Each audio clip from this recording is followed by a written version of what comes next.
It's a top of the table clash here at Virgin Media Park, Cork. It's the Wolfhounds versus Gwalia Lightning in the first round of a Celtic Challenge doubleheader here in the Rebel County. Gwalia's only defeat in the competition came back in round 3 against the Clovers. Since then, they've won 3 games on the trot, keeping them in the hunt for the title. For Neil Alcorn's Wolfhounds, bar that loss in round 2, they've been putting teams to the sword.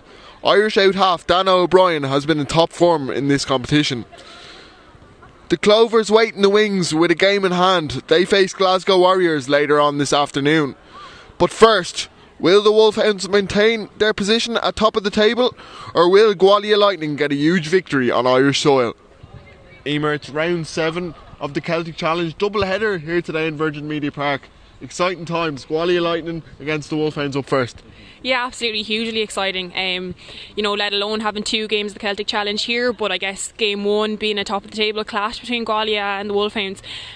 Both teams having 1 loss, and the rest of their games being triumphant. So going to be hugely exciting, and both are definitely going to bring their edge today. And they both lost to the Clovers, so they have that similarity as well. Gwalia Lightning 3 on the bounce now. Wolfhounds haven't lost since round 2 as well. So 2 teams in form.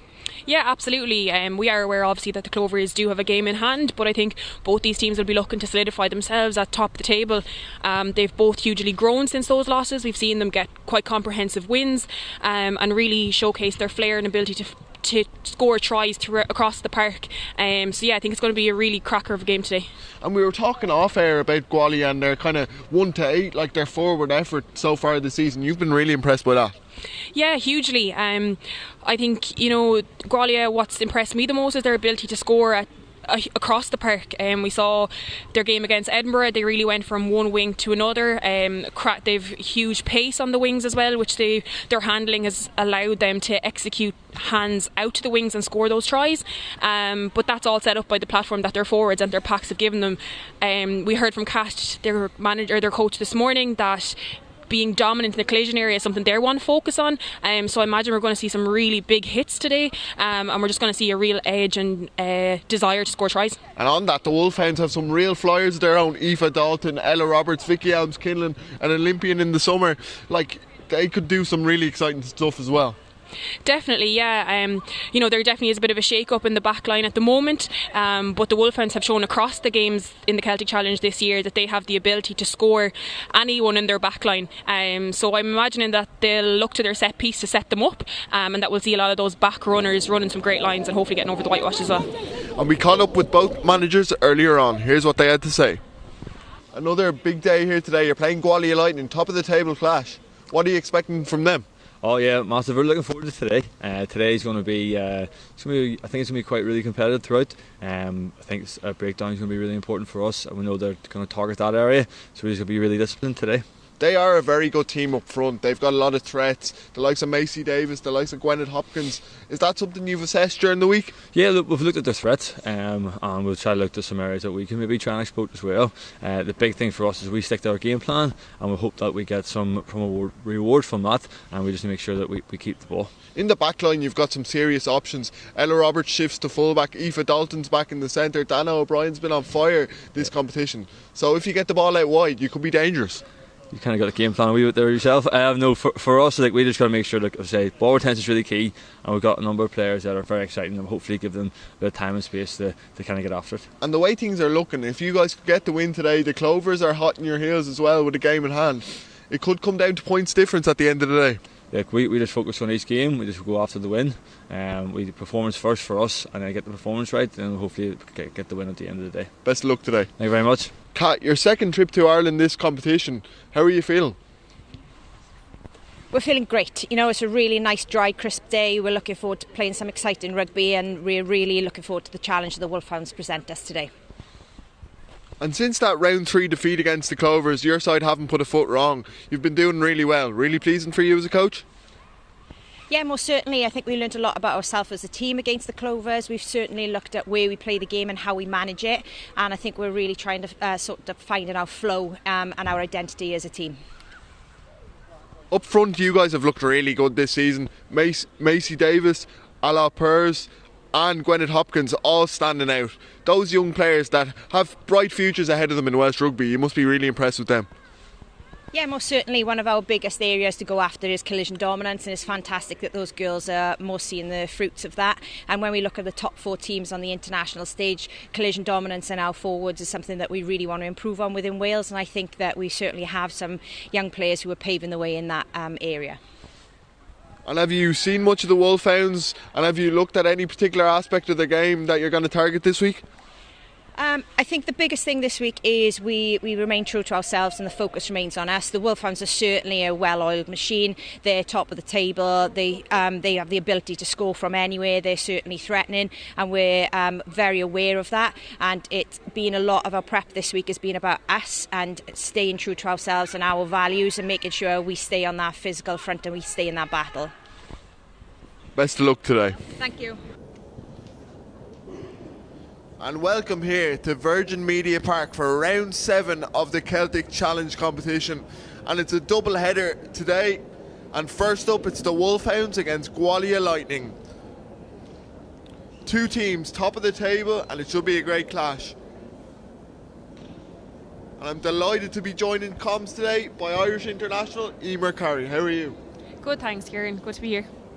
And looking at the fixtures, of course, Clovers are playing at 3:30 against Glasgow Warriors, an Irish-Scottish affair, very similar to the senior men who are playing Scotland later on at 3 o'clock in the Six Nations. And Britain Thunder with their first victory of the campaign yesterday against Edinburgh.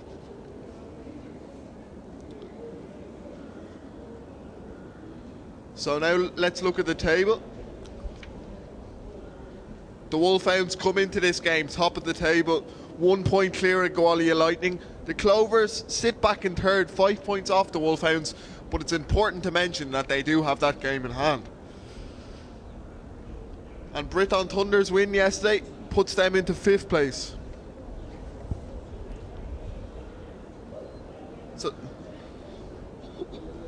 And now let's go through the teams.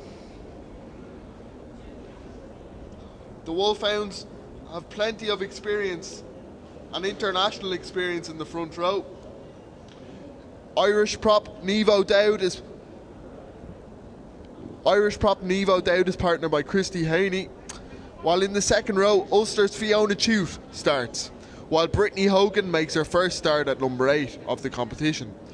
The Leinster halfback pairing resumes with Whelan and O'Brien, with Aoife Dalton back at the centre, while there's a Wicklow flavour to the back 3 with Vicky Elms-Kinnan and Ella Roberts. Vicky on the wing and Ella shifting to full back. Now let's go through the Gwalia team.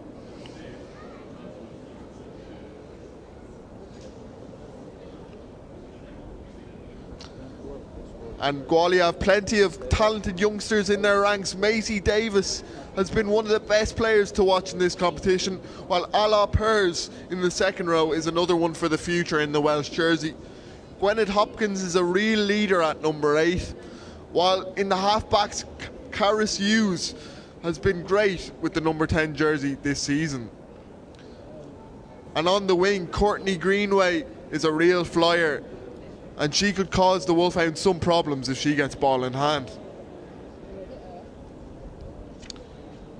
It's a nice day here, but it is bitterly cold.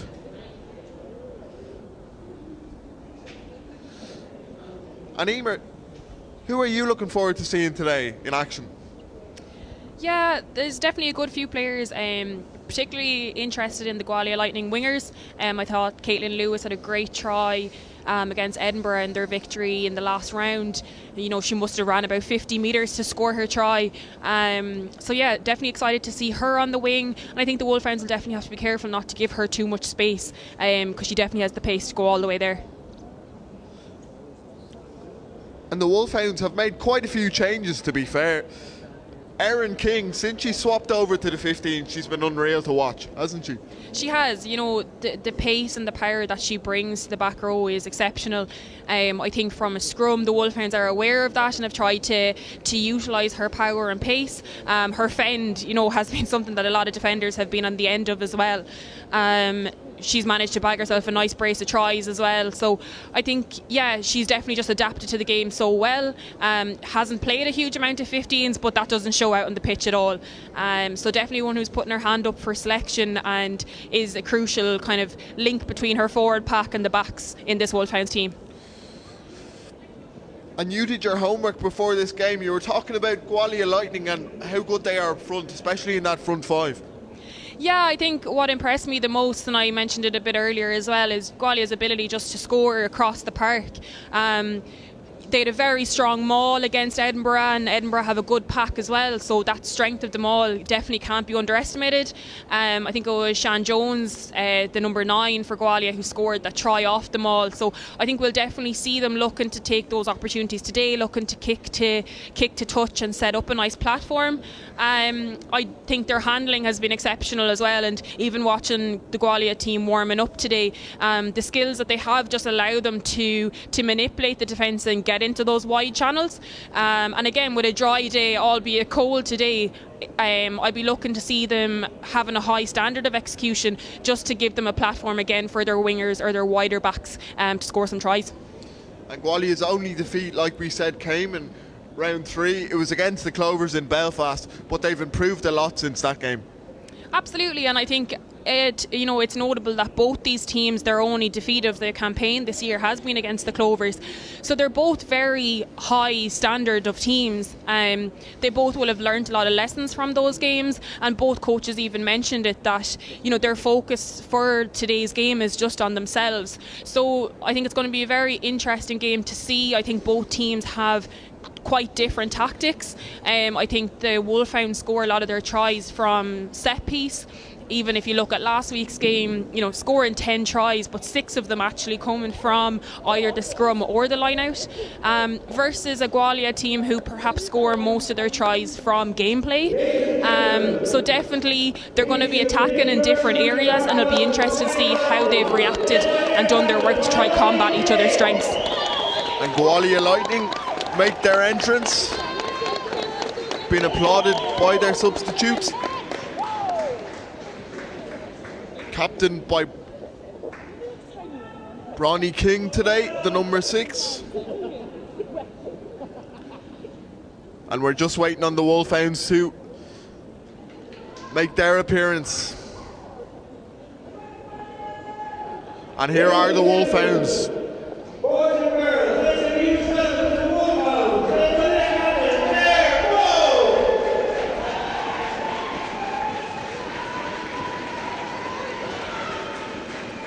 Also led out by their number 6, Claire Bowes.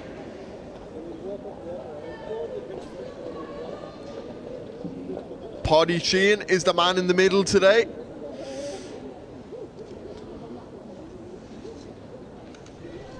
Was up for all good to go on that side.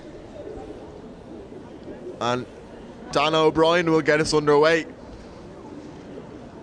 Strap yourselves in, it could be a cracker here. Okay, going left or right? Yes, I need the ball on or behind the line. Let's keep them behind the ball. The Wolfhounds on our left, Gwalia Lightning to the right.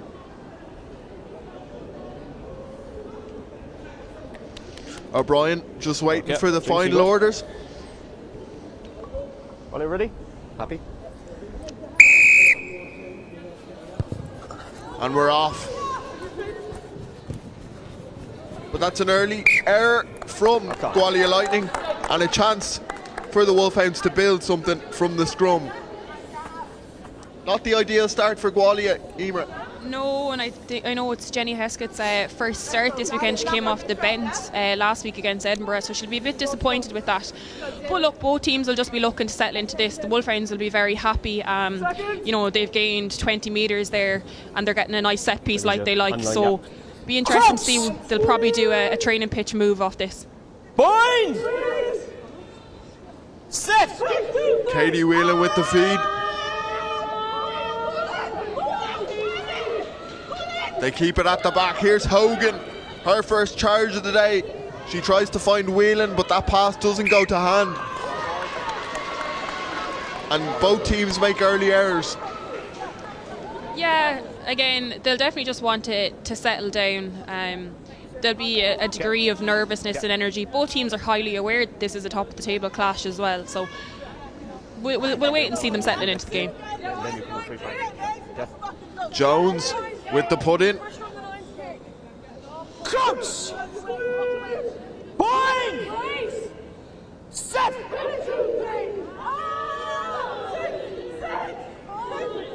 But that's a really good push from the Wolfhounds, putting them under all kinds of pressure. Carrie Hughes gets it away, but Vicky Elmskindon can't take it cleanly. But the counter ruck is strong, but somehow the Wolfhounds get it away. Here's O'Dowd, her first touch of the ball. Dalton, O'Brien, here's Larn. But we're coming back for the forward pass, and it'll be a scrum to Gwalia. So early nerves maybe? Yeah, definitely early nerves, but I think the Gwalia intent has been huge. We see perhaps the kick was intended to get off pitch, but it remained on pitch. But just the fight and the kick chase from the Gwalia side and the counter ruck just put huge pressure on Katie Whelan.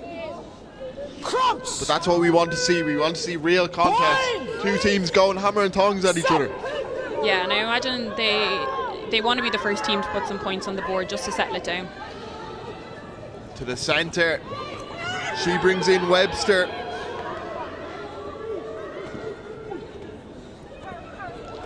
And Gwalia just looking to put the phases together. Here's Davies. And Davies is so good. The 19-year-old always makes ground. She had to take that one low. Did Stewart. Here's Pers. Really good ball retention from Gwalia early on here. Hopkins with the carry.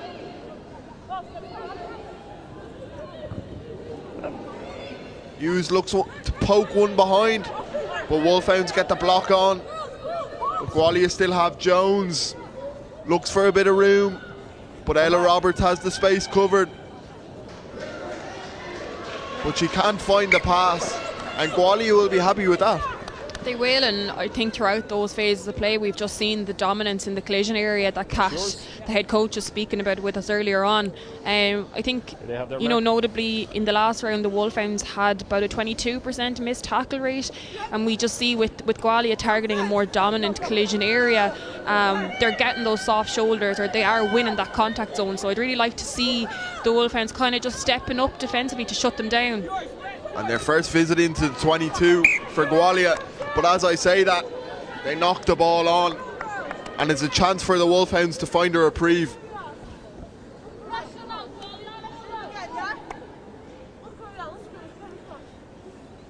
Chance for the Wolfhounds just maybe to get an exit, Emer. Yeah, I think there was great pressure there. Niamh O'Dowd and Brittany Hogan were kind of just in the peripheral vision there. But we'd imagine we'd be looking to find a bit of touch here. We see Dana lining up on the left-hand side. Whelan with the put in. She let Hogan do the business. She takes it from the back, but she's dealt with really well. Pressure on her by Stewart. Pass back in. O'Brien to a reliable boot. And a first chance for the fullback to have a go. Hoskett.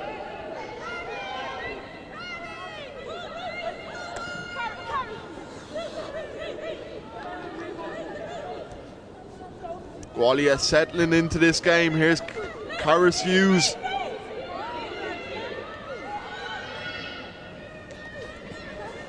Hopkins always looking for work. Stewart, like you said, Emer, they're very comfortable just taking it up through the forwards early on here. They are, yeah, and I think that just is a testament to the tries that they've scored in phase play. They don't seem to want to set up launch plays. They're just happy to run support lines, hit it up straight, be dominant in those collision areas, and then find a gap. A different type of test for the Wolfhounds here today. Eve Higgins did well to rip that one, but Gwalia still have. Here's Hughes, takes it in herself.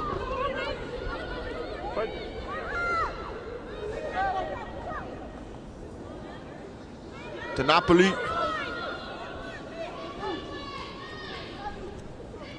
Purrs makes some serious ground, but our captain King just couldn't take the pass. But that just shows exactly what Gwalia can do. Yeah, exactly, and they're dangerous in gameplay. I don't know how many phases there were there, but they were just comfortable to play through, and that's the danger they pose to the Wolfhounds.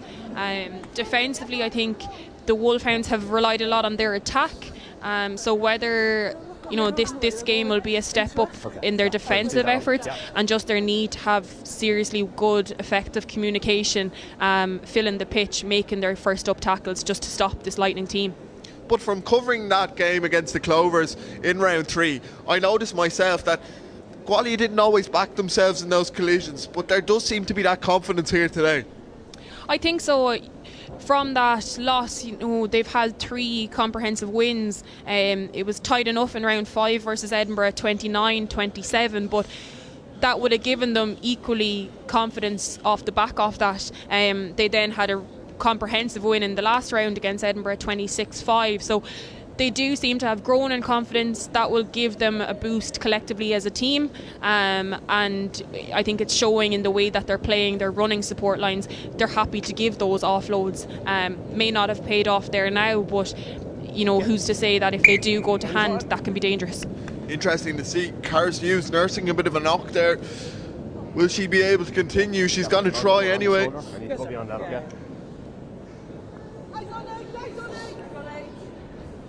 But she looks all right for the moment, struggling a little bit. Crumps! Boing! The Wolfhounds haven't had much ball in hand in this game.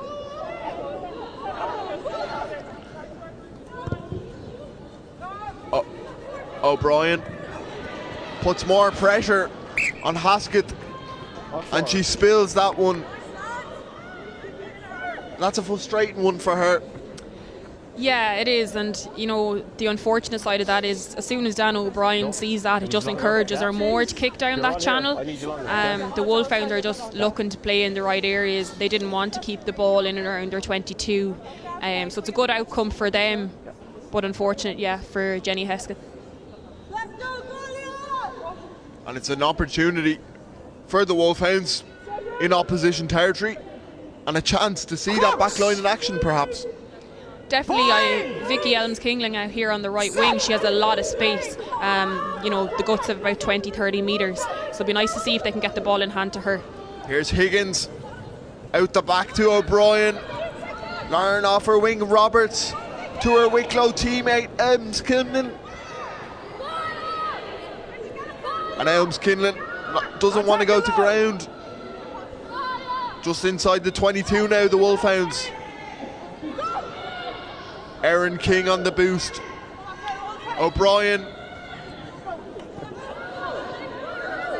Patience could be the key for the Wolfhounds. O'Brien again. But Aoife Dalton, slippery fingers. And it's another scrum, this time for Gwalia Lightning. Yeah, I think the Wolfhounds, this is a step up test-wise, and I think they'll just have to be patient in their attack.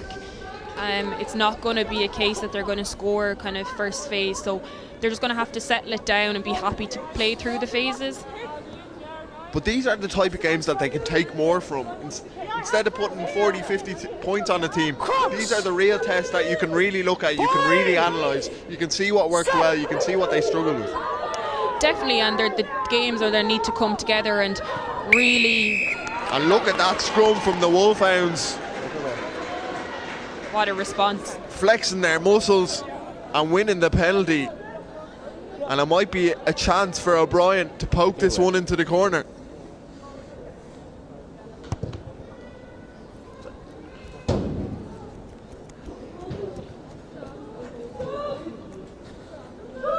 And first line out in dangerous territory for the Wolfhounds.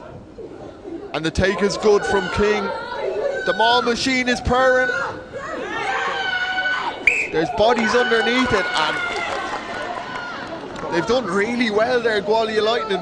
It looked like we were going to have our first score of the game, but they got plenty of numbers underneath it, and they've denied Wolfhounds the chance of scoring. Yeah, great defensive effort there. They've shown Gwalia that they can do that. There was a couple of held up tries in the last round against Edinburgh, so Wolfhounds will have to be aware of that, and perhaps from the maul they'll just have to keep that drive going a little bit more, just so that they can cleanly get that ball down. They really are going to have to maximise all the efforts and opportunities that they get. But Wolfhounds back on the attack now. Higgins. A nice little switch to King. Hogan had to take that one of their bootlaces. And another knock on. Handling errors on both sides will be frustrating for both coaches. Yeah, it was a bit frantic there from the Wolfhounds.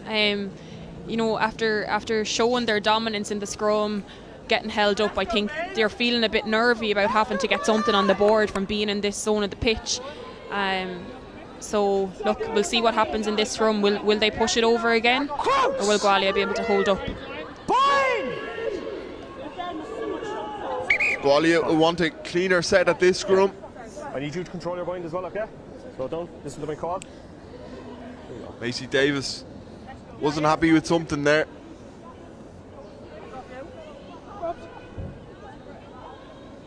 I always love it when I have a forward on co-coms with me, because I know nothing about scrum.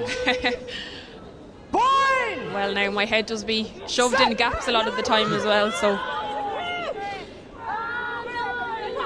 that's a lot more steady, solid as a rock. And they get it off the pitch. A bit of relief. But the Wolfhounds still exactly where they'd want to be. That's yours.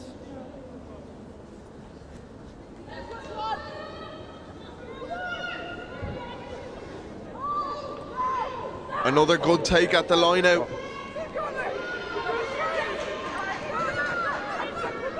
strong maul by the Wolfhounds here. The maul trying to get motoring. Gwalia doing their best to defend it though. Looks like it was the captain King who got herself in amongst it there and won her team the scrum. Yeah, and I think Gwennon Hopkins was there in the back as well, Katie Whelan trying to grab her out, but huge credit to Gwalia. Maybe unexpected that Wolfhounds would maul at that part of the pitch, but well defended. And again, fronting up physically. Definitely, and we said it earlier in our interviews, the Wolfhounds, their launch plays is what sets them up for a lot of their tries, and Gwalia have probably done their homework on that and are clearly attacking line-outs and scrums. Set. Jones puts it in. Okay, let's pass back in. Hughes 13, stay. spots a bit of room, Come back, let's come back. but Lauren has an opportunity here to run it back. She goes into traffic. Turnover's good. Move up, move. Whelan's looking for the ball. It's a bit messy at the moment. And Gwalia had hands on. Yeah, I think it was Gwennon Hopkins there. She saw that the double hit was already in place. She just waited her time and got her hands over. Great turnover, and something that the Wolfhounds are going to have to be aware of, their breakdown. Amy Lauren maybe got a little bit isolated there. Didn't have the support. And Gwalia were ready for her to rob possession.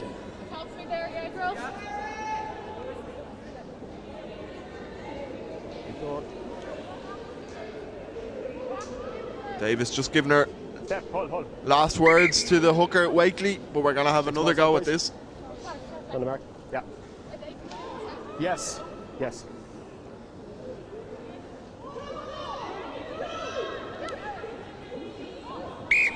But that wasn't straight. Option, line out the scrum. Scrum.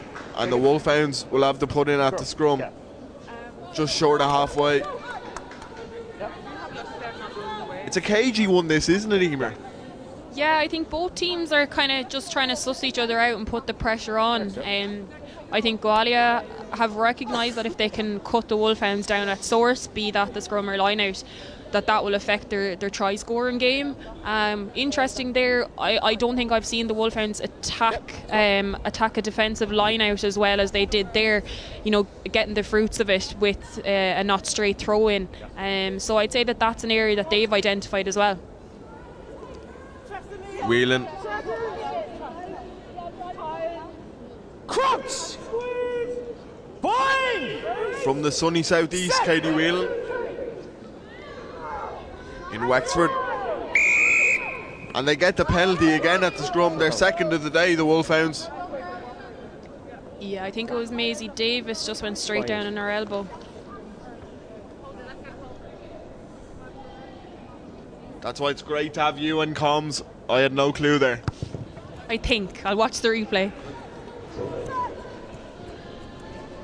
And O'Brien just does her job, puts it into the corner, just short of the 22.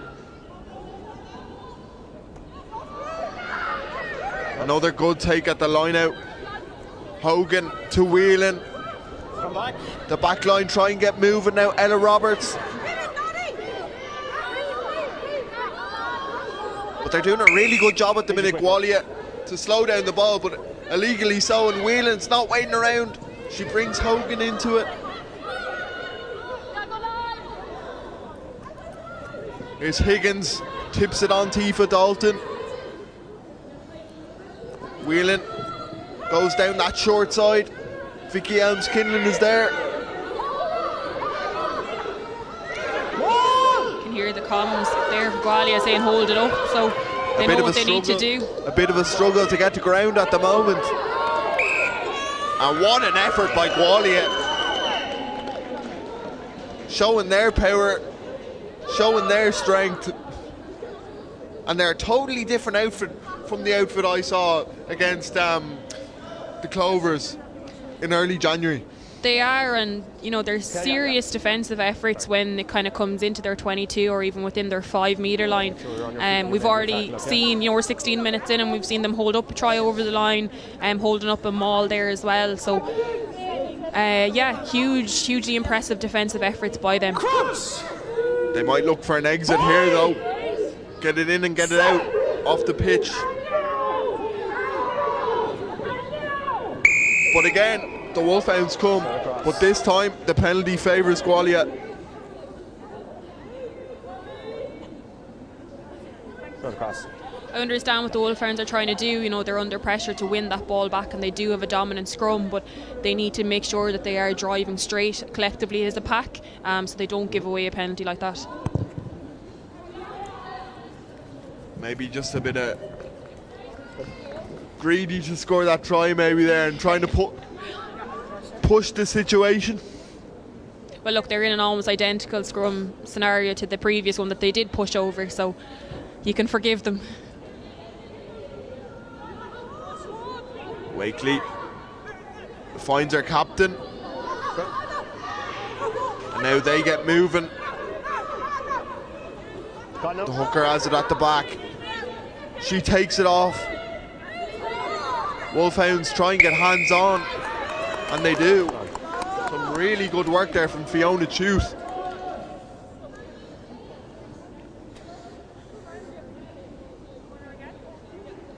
It's her first start today in the competition, I think, Fiona Chuth, potentially. It is, yeah. She came off the bench last weekend. I think she was possibly nursing a bit of a niggle maybe, but it's great to see her back.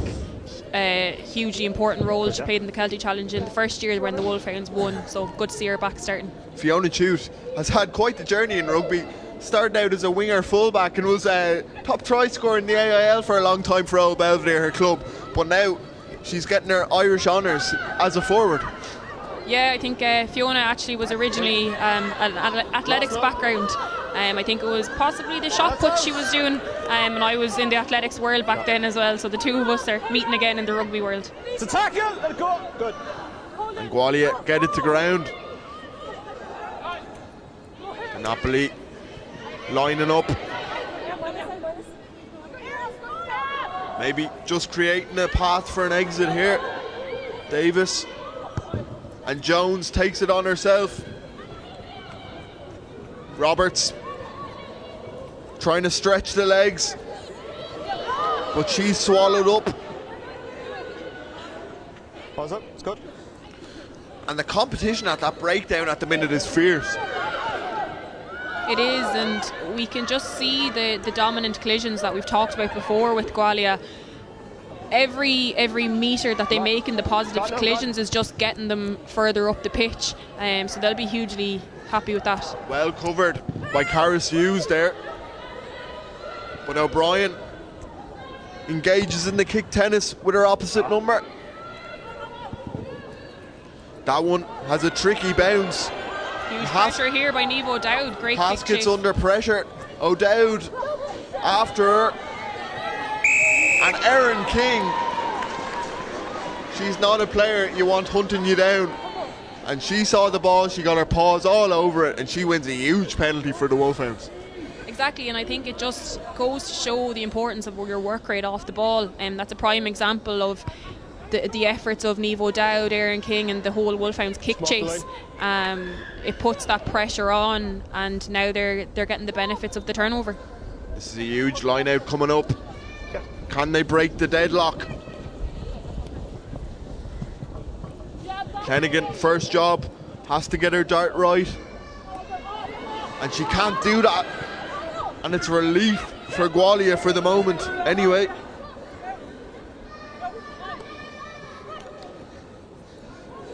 They're running it out though through King. But that bobbles its way into touch. And Wolfhounds will have a second stab at it. Okay. They will, but I think, it's important that they recognise they have to take their opportunities when they get them. We've already recognised the step up in this game and the intensity, and there's no guarantee that they'll get second opportunities every time. Gwalia Lightning are actually getting the feed at the line out. It hit off the ankles, I think, potentially. And King. Don't shout at me. Okay, guys, you have the option line out the scrum. Passion on both sides. Sorry, you have the option. Referee Sheehan just telling Chu to relax a little bit. Yeah, I think there was words exchanged there. I didn't exactly hear what it was. And they'll have the scrum right on the doorstep of the Gwalia try line. Yep. Could this be Brittany Hogan off the back? You can see Brittany and Dana and Eve all having a bit of a conversation, so we'll see. There is kind of is there a trick up the sleeve? Caitlin Lewis, I think, is by herself here on the right wing as we look at it, so be interesting to see. They might go down that side either. Is there a trick up the sleeve here for the Wolfhounds? Yeah, let's use that. We're going around. They're keeping it in for as long as they can. They're edging forward and they get the penalty. And they're just putting the squeeze on at the moment. But they're going quick. And Brittany Hogan not wasting any time. Just short of the line. Erin King has a go. But she's dealt with. And again, that Gwalia effort. It's amazing so far. For the second time today, they've held the Wolfhounds up. Denying them of a try. Yeah, it's huge. Fair play to them. Defending like that though is taxing as well, so it'd be interesting to see can they keep it up for the entirety of the game. But tiring on the body, and when you hit that 60-minute mark, that's when those tired bodies sometimes let them in and the space appears. And here's Larn. It's relentless though, the pressure at the moment from the Wolfhounds. Here's Chute, just tips it on nicely. And the Wolfhounds could get in here. Katie Whelan was alert to that. She saw the little half gap and she darts over for the score, but it was coming, wasn't it, Emer? It was, the pressure that they were putting on Gwalia. Wolfhounds really needed to get on the board there. I thought it was great work by Fiona Chute and interplay with Christy, just with a nice tip on. But huge credit to Katie Whelan, she saw that gap. And the experience to just get the reach and get the control to get that try. And Katie Whelan breaks the deadlock here in Virgin Media Park, but they had to work hard for that. They did, and I think that'll be one thing that they won't be overly happy with, was just how long or how many attempts it took them in that zone to score. Of course, they'll be happy to get points on the board and hopefully they'll settle down a little bit now, but I think every entry into the scoring zone in this game is going to be important to get points on the board. O'Brien will be confident from this range.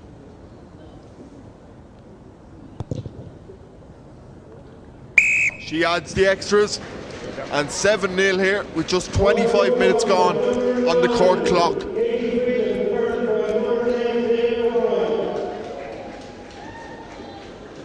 And now it's a test for Gwalia. How can they respond? Let's keep the ball behind the line and then behind the ball, okay? Will they find her a post? Yep. There you go.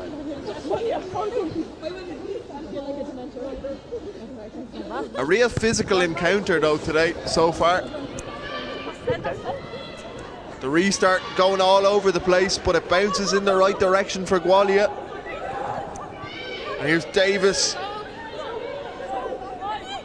to her scrum half Jones. She managed to get it away. Here's Owen. Gwalia looking for a response through the legs. Lovely, confident rugby. Davis, one of the main ball carriers in this team. Here's Pers. They have to bring in 2 tacklers to deal with her. Hopkins, O'Dowd latching on here, but didn't roll away. And now this time it's Gwalia who are on the move quickly. Just inside the 22 now. Here's Pers again. Hughes brings in Terry. Go, let it go, leave! She's got to be out. They go left this time. Davis again. They're lining up. Front up work by the forwards. And they get the penalty straight in front of the stick. So interesting decision coming up here. I'd like to see that replay again. I think Shan Jones had the ball up in her hands for a bit of a time there. And now we all know Niamh O'Dowd is quick, so I don't know whether she's been a bit hard done by there. They're going for the posts. A hard one to turn down, isn't it, Emer, when it's straight in front? I'm just going to have a look at the replay.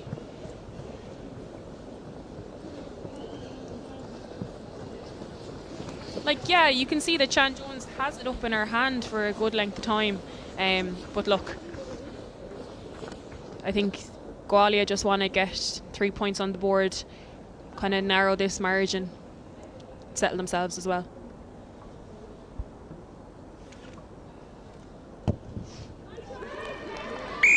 And Caris Hughes opens their account.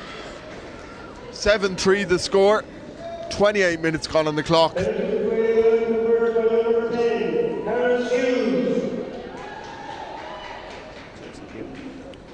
But that's a good reply from Gwalia. It is, and I think it's a reflection of their dominance in the collision zone. They're just gaining extra meters with every collision. They're happy to go through the phases, and it just allows them to gradually creep into the Wolfhound half.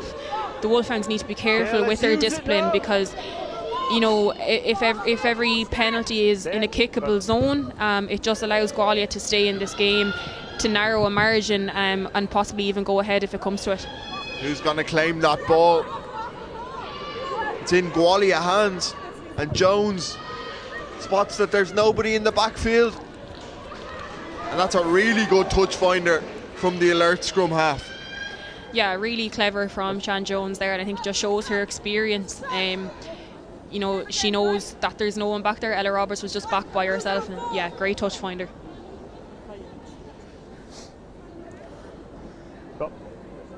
Putting the pressure straight back on the Wolfhounds.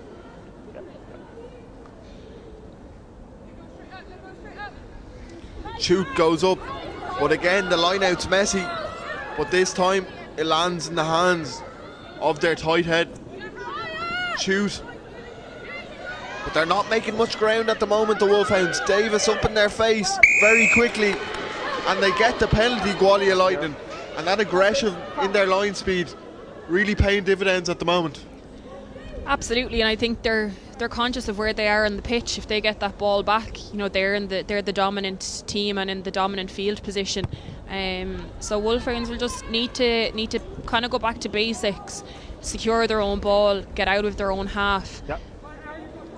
And Caris Hughes puts it on a plate for her forward pack. They'll go to the line out. King, quick with that. They try and get them all moving, but Wakely might take it off the back, but it's still going. And Molly Wakely, like a battering ram. Here's Hopkins. And Gwalia are on the hunt. Here's Davis. 6 out now, 6 move. Jones uses her forwards. Pers. Pers is close, but not quite there. Jones, Davis again. One more phase maybe. And they swing it to the fullback. And she scores, Jenny Haskett. But the forwards set the platform there, up front Rugby, and then when the time was right, they swung it out wide, and Jenny Haskett gets Gwalia's first try of the game. Yeah, and it shows the variability of the play that this Gwalia Lightning team have. We spoke about it in their win against Edinburgh. They just have the ability to execute those simple catch pass skills and get it out wide when the defence has compressed. And that's exactly what they did there. Macy Davis, she's only 19, but she's throwing herself about the place today. Yeah, hugely impressive. I think every time she's ran into the collision zone, it's taken about 2 or 3 Wolfhounds players to take her down. And that does have an effect on the defence as well. It means you've less bodies on their feet, you've less players out wide, and it just makes it easier for Gwalia to attack. A tough ask for the out half now. It goes to the left and wide. But Gwalia Lightning, 1 point advantage now, 8-7 in the lead. Exactly, and as we spoke about earlier, I think defensively the Wolfhounds are going to have to be careful with their discipline in their own half. They just can't afford to give this Gwalia team an easy opportunity to gain territory.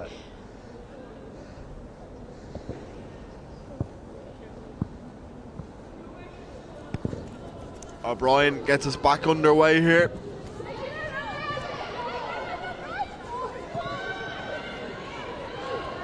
The try scorer with a real pep in her step at the moment. And the confidence is growing within Gwalia. Okay, let's use it now. Jones been told to use it. She goes to the old reliable.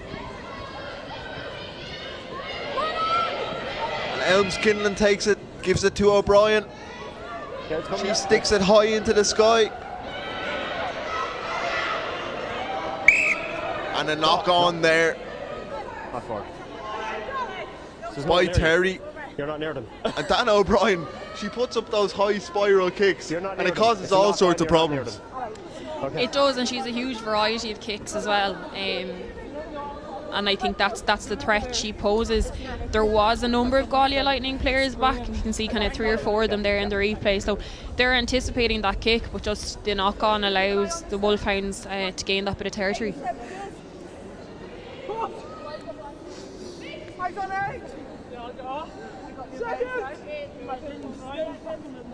Crouch! Bind! Set!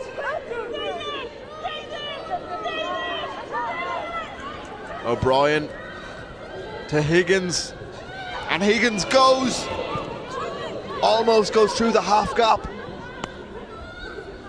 Dalton, O'Brien, all coming down this left side.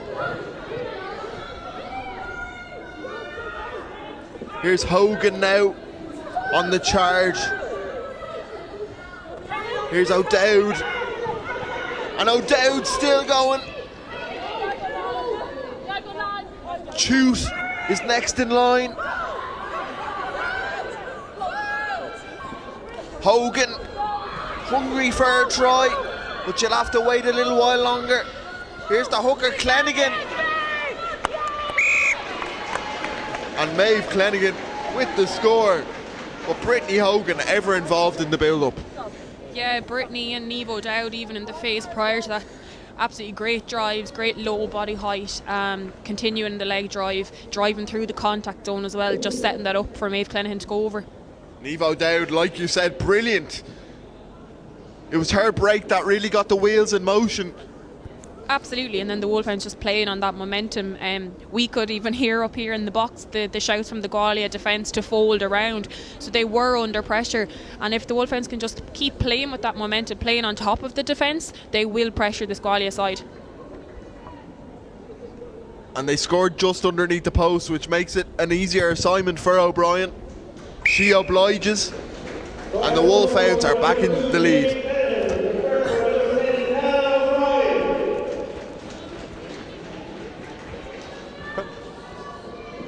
Some tough questions being asked to this Wolfhounds team today. Probably questions they needed to answer. There are, and you know, aside from the loss against the Clovers, I think this is probably the biggest test that they've had to date as well. Unfortunate there. That one skims off the boot. And it'll be a scrum to the Wolfhounds. And an uncharacteristic error from the out half. Yeah, I think even from her other kickoffs to date, she does try to go short so that Gwalia Lightning team can have a chance to compete and win it back. Puts them on the front foot, I suppose. It does, and look, the payoff is you can possibly win it back, but you're trying to kick short, and it just didn't work out for her there. Came off the side of the boot. Scrum just on halfway. Set!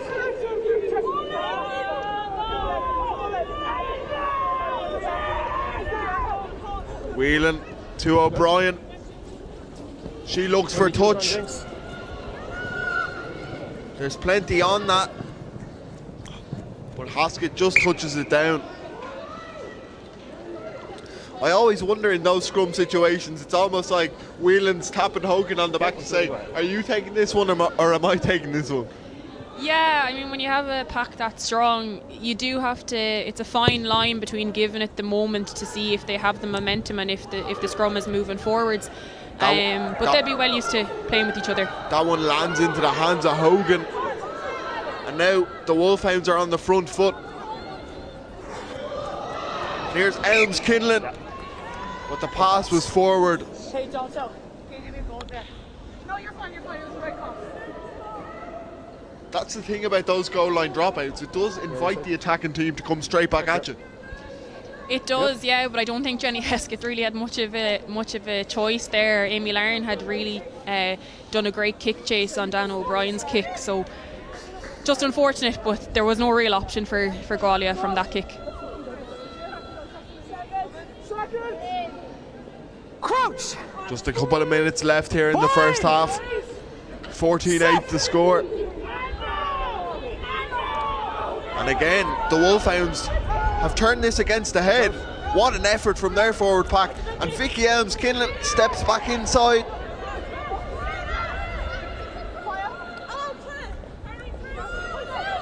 And the Wolfhounds looking for a score just before the halftime break to extend their advantage.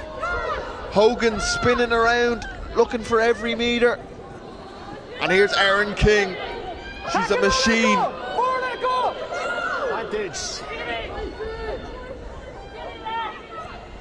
Whelan has an advantage in her back pocket. And they'll come back for that advantage. 4 not releasing. Quick play maybe. We see that more and more nowadays. We have, I think, Gwalia look pretty set up. Wolfhounds are back in their scrum. Wolfhounds go back to the scrum platform. I mean, they're fond of their scrum platform as a setup for their launch plays. It also has the benefit of, it sucks in 8 Gwalia defenders automatically. Well, they have options left and right here. You see Ella and Dana stacked behind the scrum as well.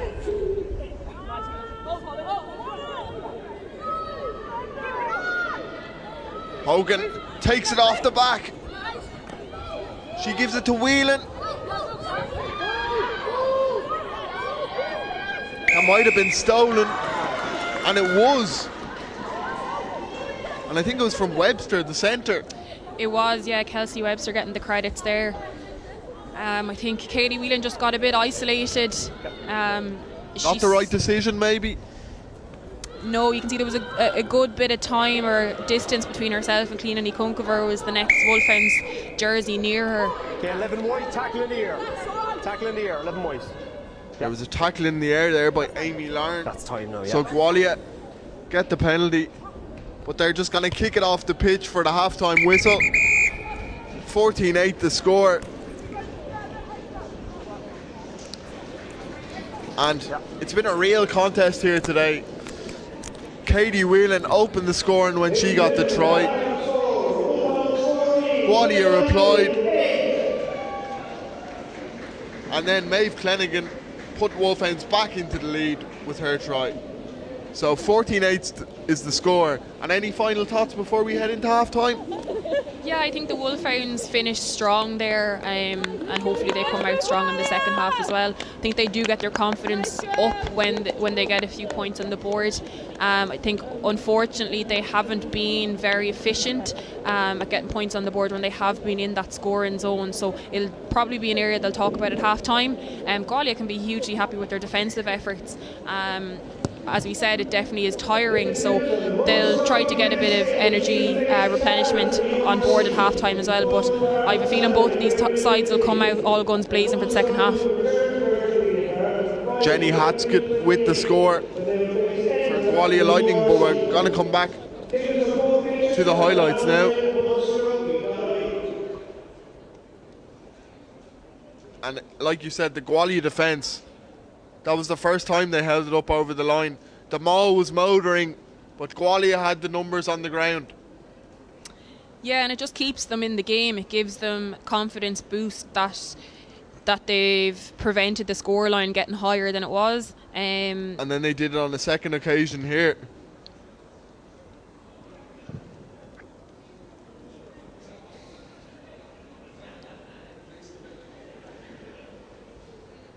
They were knocking on the door.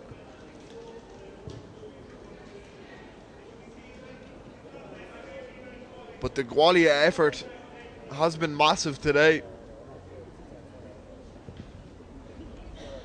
And their work rate off the ball in particular.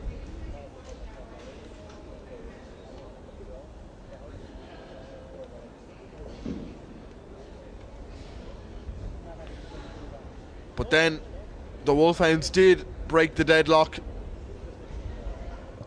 Katie Whelan with the score.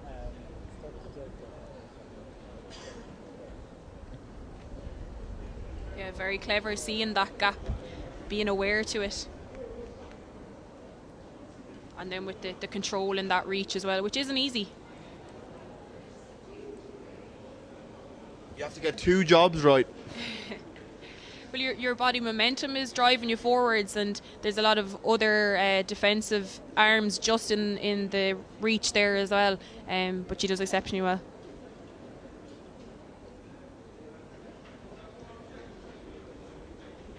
But Gwalia did find their response. Their fullback, Jenny Haskett. But it all came from the work of her forwards that sucked in the numbers, and then they spread it out wide. And Haskett was ready and waiting to get the try for her team.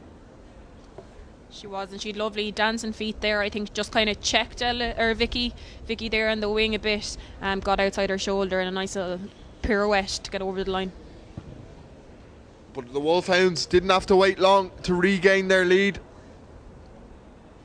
Fiona Chute, Brittany Hogan, all involved. Neve O'Dowd as well in the build-up.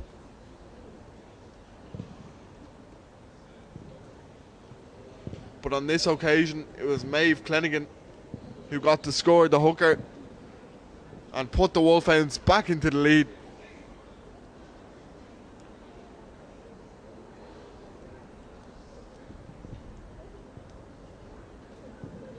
So it's been a good game so far. 14-8 the score. And here comes the highlights from yesterday's game between Britton Thunder against Edinburgh. We'll be back with you shortly. Parker Scarlett's the venue with his round 7 clash. Britton Thunder versus Edinburgh Rugby. Kick-off in a matter of minutes. Good work. Side entry, the penalty. Round the corner, Hannah Walker, top try scorer in the competition with 8. There are numbers, that's the ball, right out wide. Oh, super tackle on Scott. But it's still Edinburgh possession. Still they come forward. Still playing advantage 9, okay? Trying to get it through the hands. McMahon with the carry. Again, numbers out wide. Swift hands needed. Good hands there by Marlowe. The ball does get now to Walker. And that's a well worked score by Edinburgh. Just 2.5 minutes on the clock and they show their intent. Went through the phases, great continuity in their game. And Hannah Walker gets another. She's up to 9 tries in the competition. Composure needed. There's Robin Davis, about a metre out. Singleton, round the corner comes the captain, Natalia John. Half a metre short of the Edinburgh try line. Upright in the carry, Picton Powell, driven back. It's a great collision. Good Edinburgh defence there. Here's Davis again. Quick ball, Singleton, has she spotted something? Does she get it down? Yes, she does. Siren Singleton, her first try of the competition. She's been a live wire for the Thunder. And she does get over, and we're all square at Parker Scarlett's. 5 points apiece. Much better by Thunder, wasn't it? Remaining patient in this red zone. Good carries. Keeping possession, not forcing it. It's a good finish by Singleton in the end. Got a lot of work. McRae getting it wide to Scott. Elects to kick. The advantage is over. Troman's back there. Doesn't collect it first time round. And she collects some Edinburgh tacklers. Off their feet a little bit. Straight off their feet. Oh, that's harsh. Well, they've turned it over. Maybe not affecting the clear out at all because there were no other Thunder players there. And it's Edinburgh now on the front foot. Some gaps out wide. If the ball gets there, will it get there? Oh, McMahon, Hannah McMahon. Under the sticks. The try is awarded. Took my time there, wasn't quite sure if the arm was in the air from Amber Stamp Dunstan. But Hannah McMahon coming round the corner and carrying exceptionally well. Singleton has to work a little bit harder to get that one. Webb, high into contact, driven back, but the ball is still there. Singleton fancies another try, but she's thwarted a metre out. Natalia John with a pick. Lots of space on the right hand side here. Well, take your pick. There is a try awarded for Britton Thunder. Who gets up last? That's usually the answer. Was it Lucy Isaacs? Well, I don't know who's getting the pats on the back. You might be lucky enough to catch it on the replay. Okay. The Thunder won't mind who has scored because it's all square again. Well, we wanted tries and we've got 4 of them. Who picks and goes? Siobhan, you tell me. We're not sure. I can't quite see. Is that advantage over? Advantage is deemed over. Hannah Marshall looks up. Who's she got on the outside? That's not a bad kick. Great Cross option. field. Picton Powell. Well, this is an important tackle because Scott is quick. She's in space on the far touchline. Little bit isolated on her own, but she beats the defender and finishes it herself. Super finish. Lucia Scott, usually a fullback, goes over for her second try of this Celtic challenge. You can see why she's a Scottish international. Took her time there, realised she was a little bit isolated, but then beat the last defender. Very evident at first receiver. Very well tipped passes on Marshall. Oh, great break, straight through the middle. Picton Powell, back yourself. ball inside to Singleton. Oh, this would be a cracker for the Brython Thunder. Third try for the home team, and that was the pick of the bunch. Great break in midfield, and all good scrum halves back up on the inside. Singleton scores, and that was created by Picton Powell. It was lovely play, wasn't it? Great change of pace by Picton Powell. Accelerated through the gap. You just missed it, but catches the ball, the power, the accelerations, but also her rugby awareness. Decision there to be made here. You can take it quickly, Singleton, and she does do that. Does she carry herself? Yes, she does. A few metres out, a Brython Thunder looking for a fourth, a bonus point try. Knees are on the deck there again. They're about a metre short, but the arm is up. The try, touchdown style. jumped over the rock. Chloe Gant. It is Chloe Gant. I wasn't sure who went over, but it is the Brython Thunder hooker that scores the fourth. Like I said, the bonus point try and puts the Thunder back ahead. Well-deserved try by Thunder, going through the phases, but been applying pressure now for the last 10 minutes, and it's that girl again. Isaacs is in and amongst everything, corner. Gets them. The pod system works very, very well. Never carrying single numbers, always someone on the shoulder. And there's replacement Chloe Brown, I think, again. Switching play now. Out the back door, Denholm. Hands needed in midfield. Scott with the last pass. And grounded by Amy Conchi. Well worked Edinburgh score. And they retake the lead with their fourth bonus point try. Edinburgh will look to squeeze them in the scrum. No easy exits for the Thunder. They're going backwards at the moment. Singleton has to dig to get it out. Oh, the ball has been turned over against the head. And that's Gunderson crashing over for Edinburgh Rugby. Is that game set and match? Their fifth try of the afternoon. And they've just wrestled momentum back in this Celtic Challenge class. And they're further ahead at Parc y Scarlets. It's a good scrum by Edinburgh. Dominant. Turned over the ball against the head. But for me, Lucy Isaac has been exceptional all round the park this afternoon.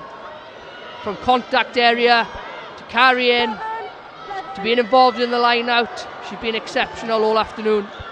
Well, there we have it. Player of the match in this Celtic Challenge clash is Lucy Isaac, and under the sticks. Well. Goes Hannah Black, the replacement. Missed tackle in midfield. The try is vital, but the conversion is to go ahead. And the fact that the Thunder have scored under the sticks will be a massive bonus for Hannah Marshall. Great finish, wasn't it? The impact player, Ashley Beck, spoke about it before the game. Great ball by Niamh Terry. Look at the line though from Hannah Black. In the ball comes. Isaac digs it out. Singleton. Webb. Try scorer. Black. Still carrying. What a try this would be to finish. Our first victory of the season for Brython Thunder.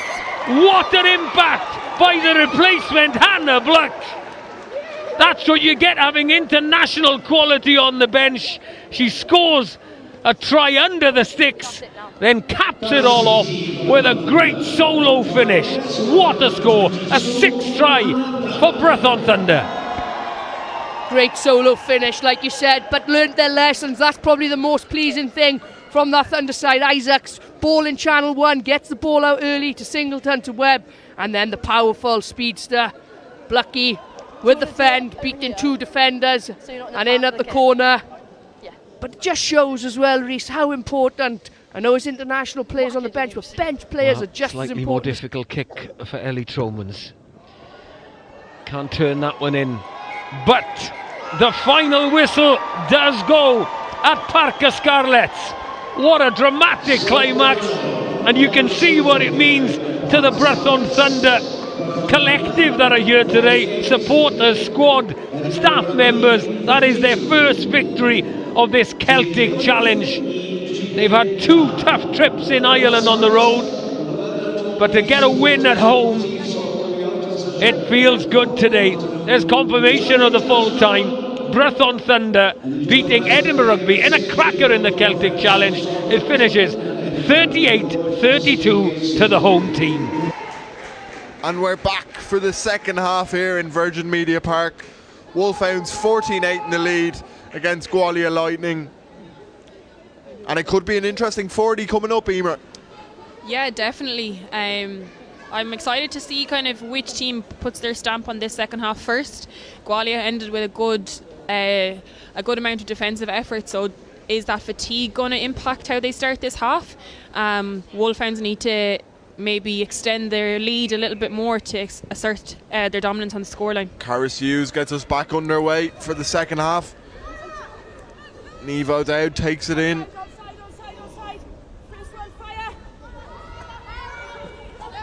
First touch in the second half for Fiona Chute. And O'Brien stabs one over the top. And Aoife Dalton in chase. Piles the pressure on. Stewart driving the legs. Erin King. Yeah. Releasing.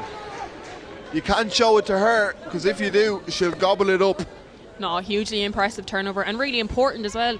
Aoife Dalton had done a great job with her kick chase, putting the pressure on. But Erin King, massive effort and a great turnover. Breakthrough Player of the Year, of course, last year, Erin King. An Olympian in the summer. And O'Brien does really well to find touch there. Erin King was representing Ireland in the Olympics, and a week later she was on the squad list for Blessington when they were playing a GAA championship game in Wicklow. Yeah, I think she's just a girl that has competitiveness running throughout her bones. She'll play with any code. Aoife Dalton to Ella Roberts. Here's Amy Larn. Putting width on the ball, the Wolfhounds. Come back. King takes it from a standing start, but she does well.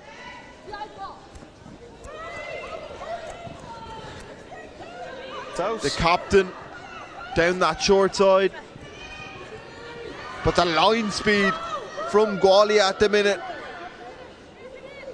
it's intense. It's in your face. And it's forcing the mistakes from the Wolfhounds. 7 move. Losing ground at the moment, but they'll have a relieving penalty. Not quick enough at rolling away, says referee Sheehan. Yeah, and I think Gwalia just slightly let themselves down there. I'm not sure for certain, but I think it might have been Stewart that just got pinged there for not rolling away. But I mean, their line speed, like the pressure they put the Wolfhounds under, the Wolfhounds' skills, execution was just being impacted there. Gwalia trying to creep every metre off the Wolfhounds and pushing them back as much as they could. So just unfortunate there that their efforts have been in vain. And clean ball is everything in this sport. And the way Gwalia are contesting at the breakdown, they're making it very difficult for the Wolfhounds to get any clear-cut attacks.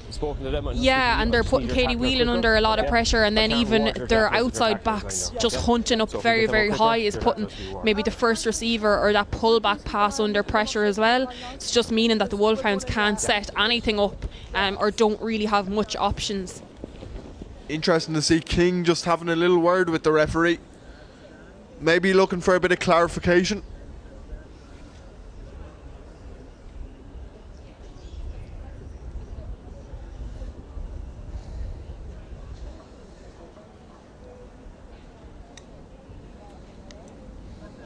You okay? Yeah. How's that? O'Brien will go to the left flank this time. Yeah. Take line, guys.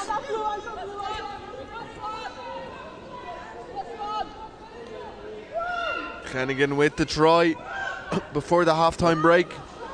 Good.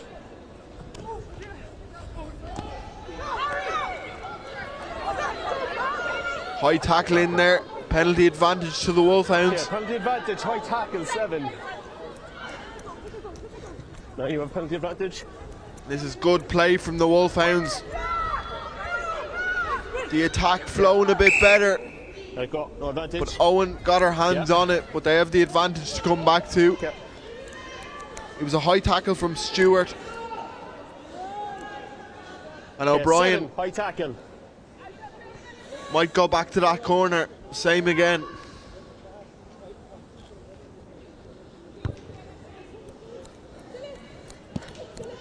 And she goes for every metre, but it doesn't work out.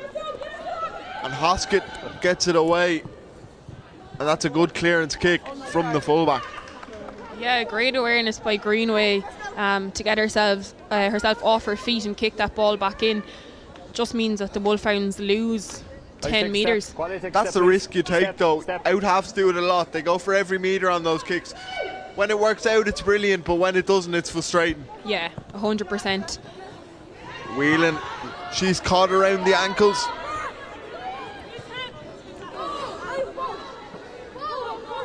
It's out, yeah. Whelan has to play it.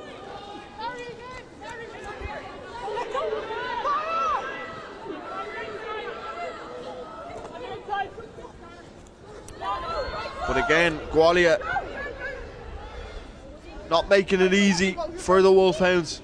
Here's Eve Higgins. Always looking for a little half gap, the centre. I think Owen has her hands on it there. Yeah, turnover for Gwalia here. But again, Gwalia get And a their counter. numbers. Counter up by the Wolfhounds. Helter-skelter stuff at the moment. Anna Doyle into the equation for the Wolfhounds as well. Aoife Dalton, Hogan, Bowles. Good. But that one, the pass was just a little bit too fast for Flanagan. Yeah. Yeah, just Yeah. unlucky there. I think the Time's off. Wolfhounds knew they had that overlap. Outside. But just Yeah. unfortunate. Looks like Anna Doyle has come in for Vicky Elms-Kinlan during the break as well. Keep that mark, James. Someone receiving treatment on the other side. I think it could be Anna Doyle, just as you said, just in. Unfortunate to see her down. Has really struggled with injury over the last number of years, so hopefully it's nothing too serious. Won an AIL with you in Blackrock, am I right in saying? She did, yeah. She has serious pace on the wing, so I'd hate to see her have to go off after just coming into the game.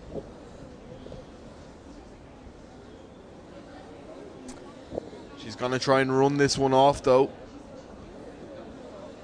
Yeah. It looks like she'll be okay to continue. That's great to see. Yeah, we're outside.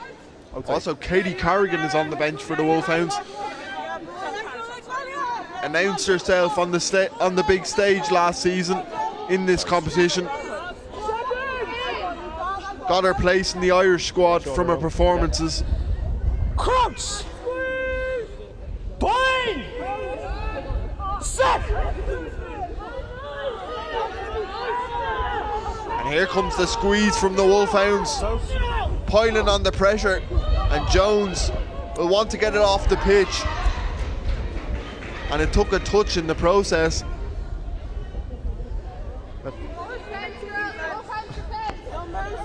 Cheyenne Jones won't be thanking her forwards for the platform they gave her there. No, and I think Gwalia knew they just needed to get that ball out as quick as they could. The Wolfhounds are piling on the pressure in that scrum. Come on, then.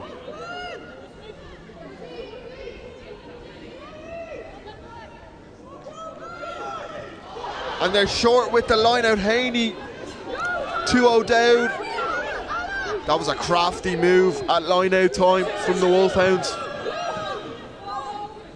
Did we see something similar in the French team yesterday? They must have been watching the game. One from the playbook. O'Brien.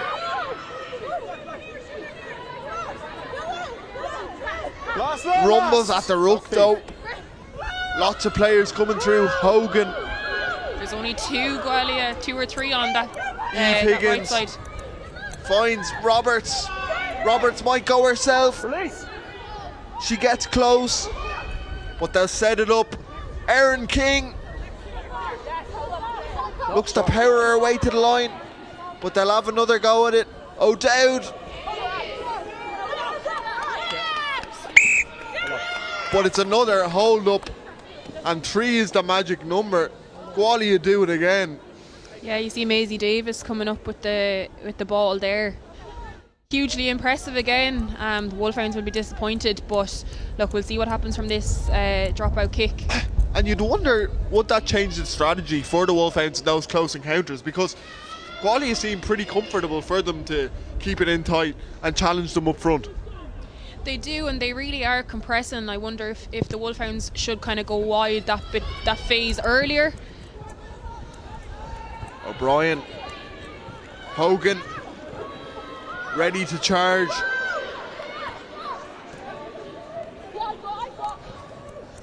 Dalton. The danger woman in this back line. O'Brien. Roberts. Her influence growing on the game. No, let it go. It's a rock. Let it go. Here's O'Dowd.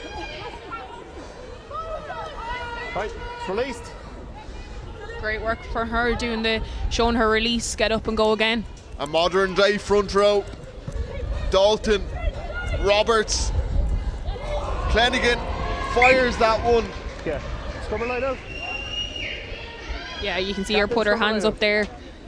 She knew that it was on. Just way too much force behind that pass.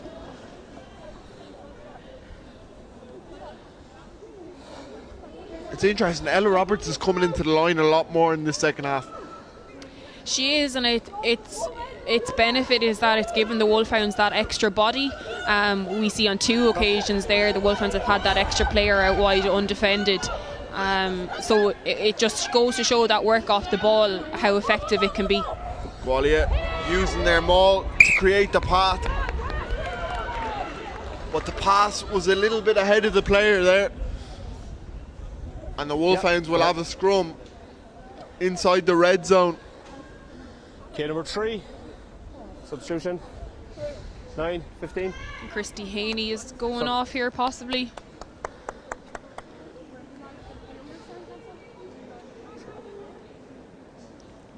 Bit of confusion on the pitch, I think. Erin McConnell coming in for Katie Whelan. Yeah, please.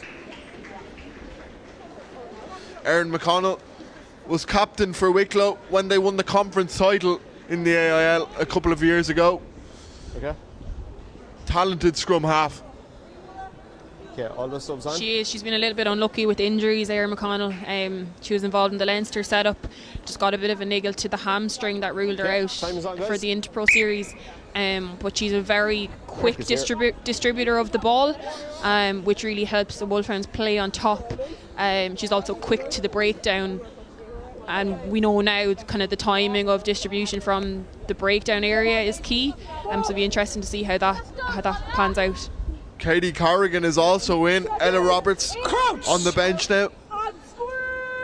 Bind. Set. McConnell, her first involvement. She comes to the right. Here's Higgins.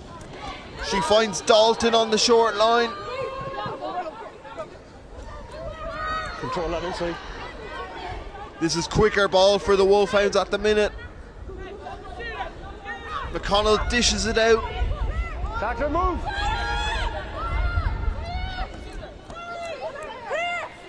Jungang with the carry, her first involvement. But it's been stolen. And Gwalia again. Ferocious at the breakdown. Yeah, Stewart with the turnover there. Here's Lewis. Does well to stay in field.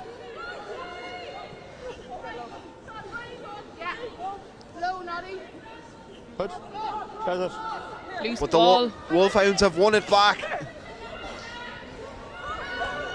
Look at Njungang go. She doesn't like sitting on the bench. Dalton brings in O'Brien. Finds Larn and Katie Corrigan. She's only been on the pitch a matter of minutes, but she scores. She was in flying form last year in this competition, and you don't have to invite her onto the ball. She'll get the scores, and Katie Corrigan gets the first try of the second half for the Wolfhounds.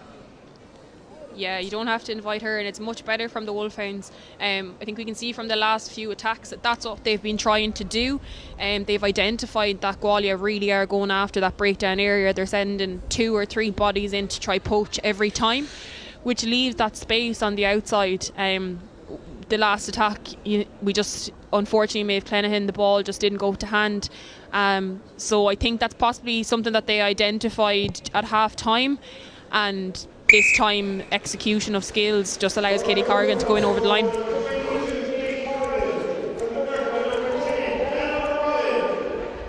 Dana O'Brien.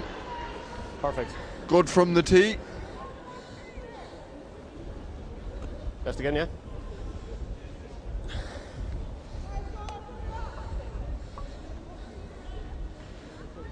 Yep. And 21-8 is the score. And we spoke about tired bodies earlier on, Emer. That's hard. This is around the time where we might see those tired bodies if they exist. Yeah, to be honest, up until this point, I don't think Gwalia have tired from ending the first half with huge defensive efforts. I would have thought that it would have taken a bit more of a toll, but from what we've seen so far in this opening kind of 13 minutes, they've attacked every breakdown, they've held up tries. We haven't seen that fatigue kick in. They can find an immediate response. But again, the Wolfhounds have the upper hand at the scrum, but Gwalia get it out quickly. Owen brings them to the 22. Here's Lewis. No, leave! Off your feet, leave! Leave! Now it's the Wolfhounds who are causing issues at the breakdown. Davis.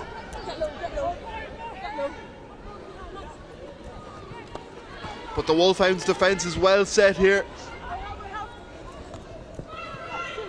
Here's King, the captain. Tackle! That's a brilliant steal, but it's illegal. Tackle was complete. And the tackle was complete, says the referee Sheehan. And the penalty right in front of the post. Yeah? What's called?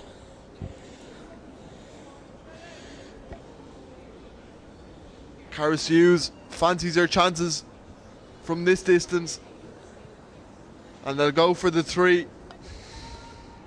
Yeah, I think they're very aware as well that it's all going to come down to points. So possibly a good decision to go for the posts.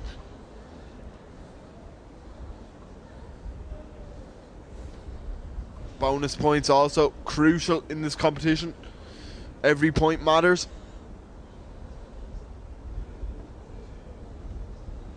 This will reduce the deficit to 10 points. Up.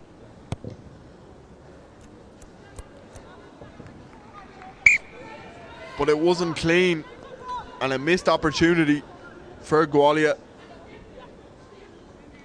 Yeah. Numbers? Okay, number 4.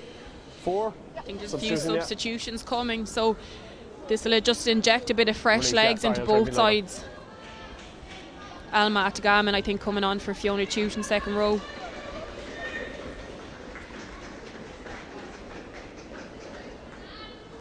Such an exciting young talent, Alma Atagaman. Here's Hopkins. Macy Davis. She's one of the shining lights for her team today.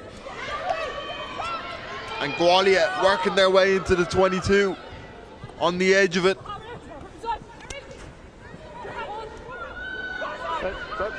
Scrappy ball. Erin King thought she had it, but Gwalia get the numbers there.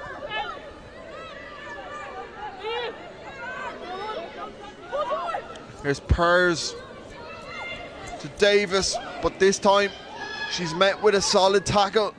Forced back. That Great pass pressure. was hanging. Back. The pressure comes on. Katie Carrigan working hard over that ball, but no clear release. And Cheyenne Jones isn't waiting around. Yeah.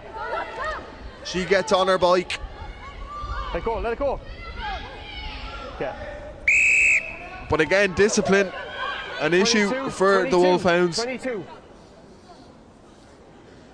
Two in quick succession there. Okay, just be very careful. I need you to release. First penalty was against you, and then retreat 10, please. Okay. Katie Carrigan just getting a warning.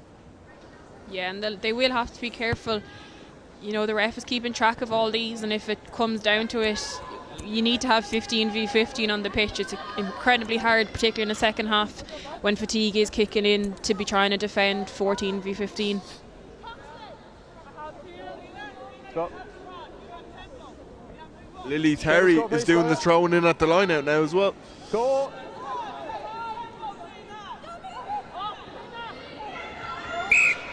But that wasn't That's straight.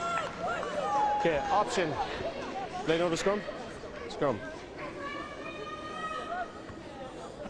And those moments in the last third today for Okay. Gwalia have just went amiss sometimes.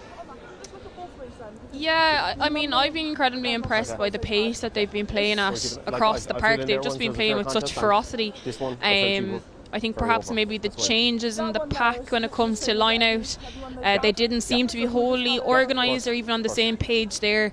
They were kind of rushed by the referee to get on with it, and it seemed a little bit haphazard and a bit disorganised, so possibly just letting them down there.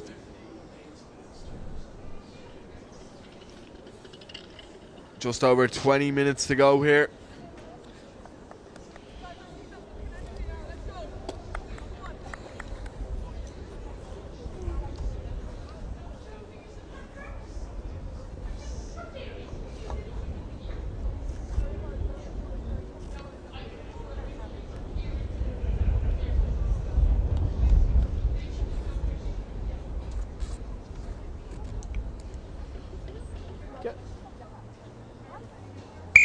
Thumbs on. Sorry, guys, sorry. A win for Wolfhounds will keep them top. Clovers to come against Glasgow Warriors after this at 3:30. Let's go, Dad! Crouch! Bind! Set!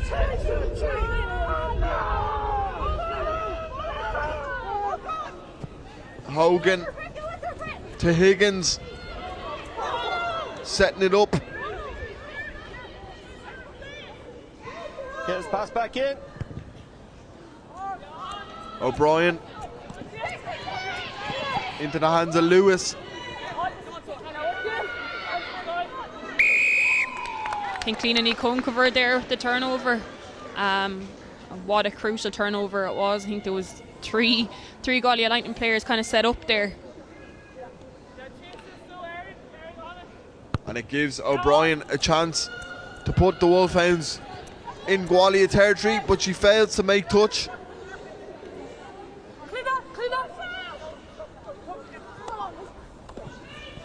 Davis. Gone are the days where props are only expected to play 50 minutes, Emer. I think the props that we have will last a lot longer than that. Lacey Davis, she looks like she has one of those long life engines in her. Yeah, as I said, there's been absolutely no let up from either of these teams. I think just unfortunate there. Caitlin Lewis ran a lovely line, inside ball. Shan Jones aware of her as well. I think possibly just, lovely ball there, and just Maeve Clenaghan got the hand around and dislodged the ball.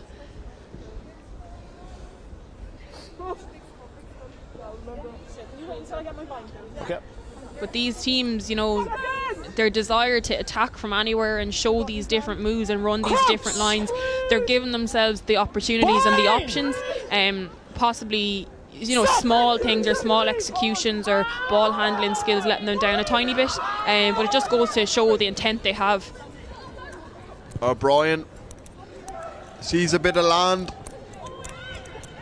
But Hoskett is there to cover.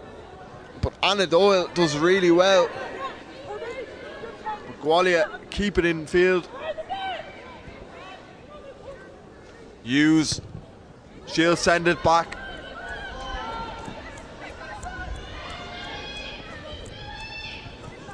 And here's Corrigan, brings them to halfway. It's out. Good hands from the Wolfhounds. Dalton. Here's Clennigan. Lovely pass out the back. Njungang. Doyle.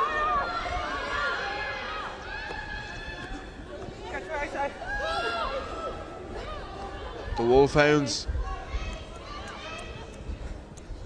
looking comfortable on the ball.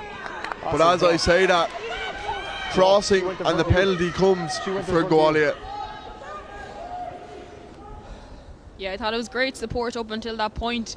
We saw Anna Doyle, all the way off her opposite wing. Linda Janine supporting her hooker there, Maeve Clenaghan, with a lovely little wrap around. Just unfortunate that the crossing came there. Caris Hughes puts it into touch.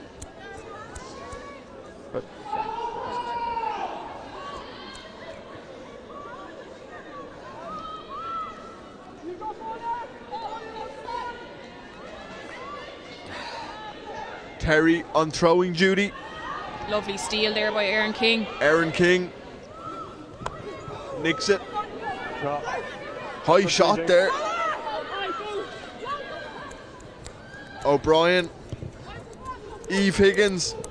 She's been so good, the inside centre.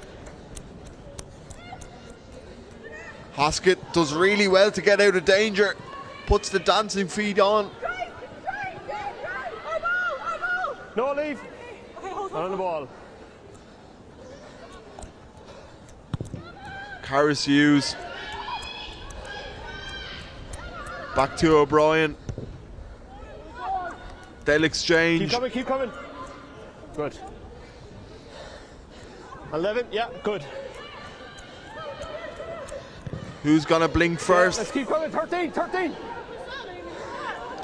Well, now Hopkins is gonna run it back, and they have the penalty advantage. Gwalia. Gave an advantage, 18 now.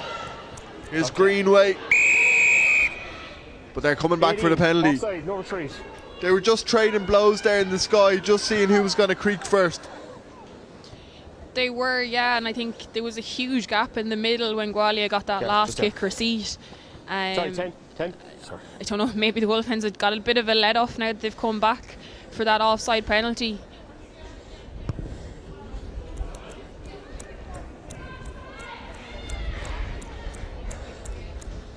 Caris Hughes just brings them short of the 22. But they've had issues at the line out in recent times. Gwalia.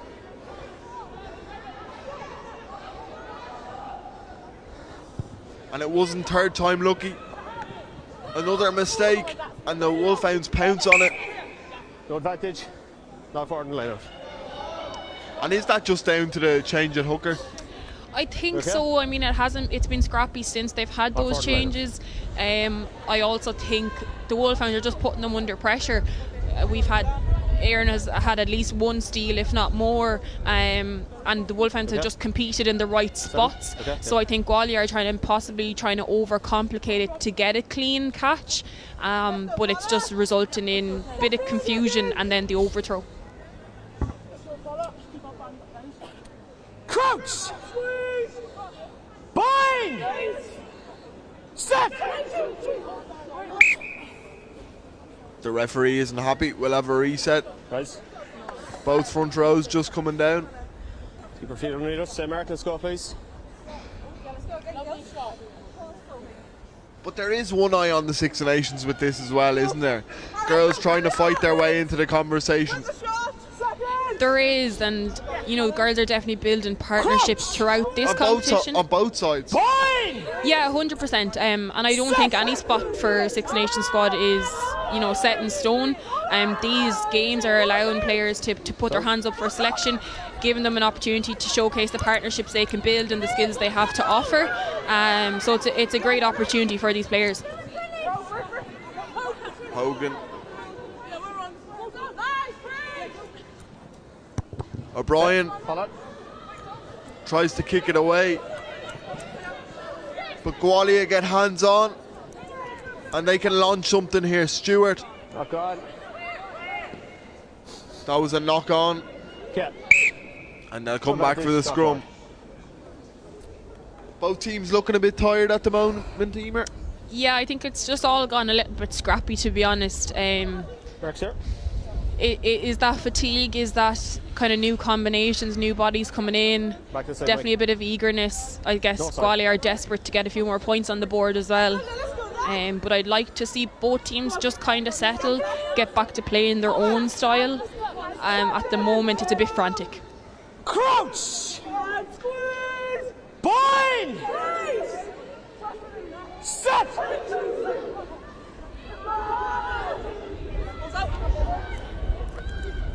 Higgins again.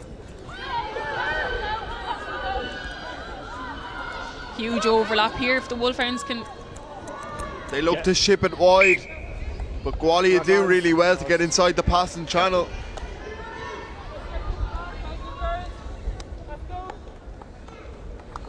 Must be so assuring to have Eve Higgins that can take it every time off the scrum, make you a couple of yards, create a path, and you can launch something off her. Yes.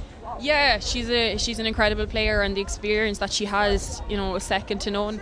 I think her partnership with Aoife Dalton as well. Eve is a very selfless player in that she will 100% offload to Dalton if she's in a better position.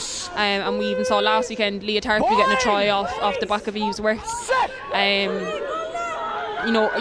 Her experience in that back line really can't be underestimated. Stop. Just came out the tunnel. Hello. Yeah, reset. Say, Mark.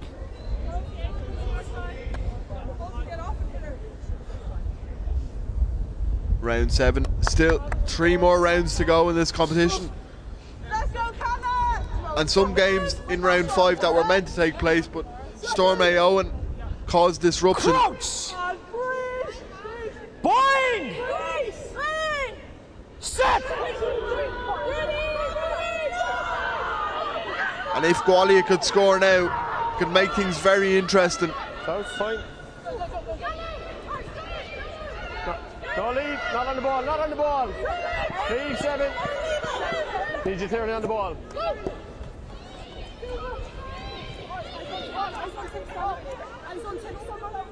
Every point matters in this competition. A try would put them in reach of a losing bonus point.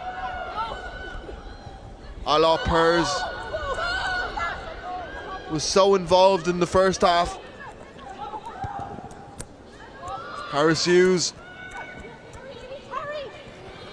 pokes one in behind, but Amy Lawrence there in receipt. O'Brien tries to get it off the field. Yeah, that really needed to find grass. And Anna Doyle. Yeah. I'm off. I'm off. Came flying in there. Okay, I understand there's a big change of direction. I need you to keep those tackles down. Be very careful. Okay? And just getting a warning. I think she's lucky there, and not given that contact, but just the amount of times the ref has spoken to this Wolfhounds team. 5. Harris Hughes wasn't waiting around there. And I think it took a touch in the air. So it will be Gwalia who have to put in at the scrum. 8. Substitution. And a fortunate touch in the air for Gwalia, because otherwise it's going to be the Wolfhounds who are going to get the ball. Yeah, I think they'll be counting their lucky stars. I'd be expecting this Wolfhounds pack to really attack this now. We've seen their dominance in the scrum beforehand, but they need to make sure they're doing it legally. If there's any bit of a one-sided shunt, they don't want to be giving away more penalties, especially after the ref directly speaking with them about discipline. And the time is now for Gwalia to find a score, to reduce the deficit.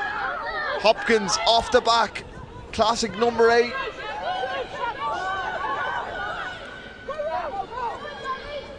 Davis switches side. Pers does really well to keep control of that one. Hopkins uses her forward. They're knocking on the door. Hands up, hands up, hands. With it open, they've got a penalty advantage. You could see what they were trying to do there. Webster on the short line. 19 offside, hands on the ground. They had the penalty advantage Offside. and they'll come back for it now. Jones. Nice low pass. Davis. Leave.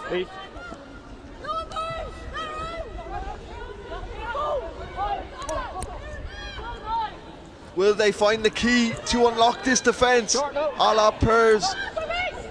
Davis and Macy Davis. If it was going to be anybody, it had to be Macy Davis. She's been everywhere today, the loose head.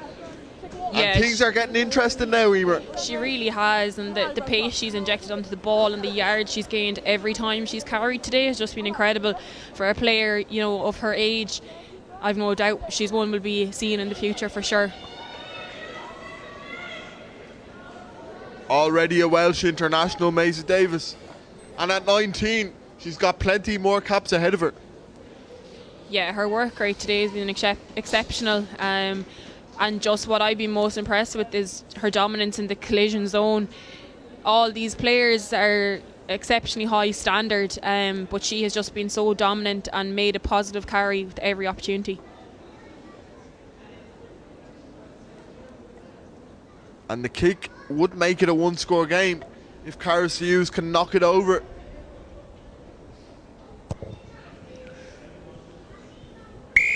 And we have a 1-score game, Emer. And there's about 7 and a bit minutes left on the clock. Yeah. Don't leave your screens, because this one could get really interesting. Hugely exciting.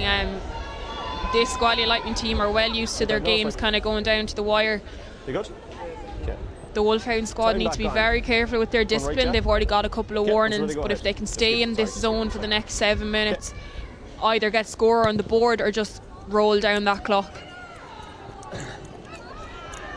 Neither side will want to make any handling errors now. Gwalia Lightning have the losing bonus point, but they'll want more, and Amy Larn at the wrong moment lets the ball slip through the net, and Gwalia Lightning have a scrum inside opposition neighbourhood. Yeah, you don't want that at any time in the game, but especially not now.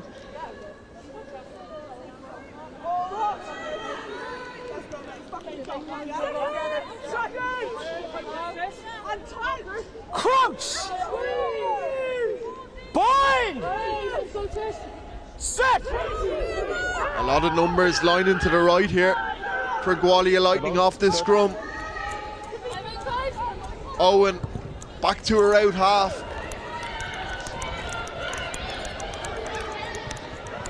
A bit too much on that. It sits up for Larn, and she just touches it down. She was in two minds there, I think. Touch it down or run it out. Yeah, I think she had to make a very split-second decision, but she was aware that there was a good Gwalia kick chase. I think the right decision. And that's a smart kick from O'Brien. Get it off the pitch, reset the defence.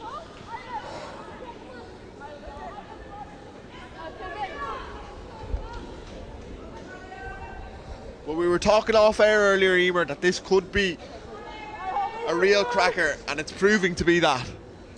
It is. The fire in the belly of both these teams, highly aware that it's a top of the table clash, and they have brought their game here. And a timely steal at the line out from the Wolfhounds. Dalton.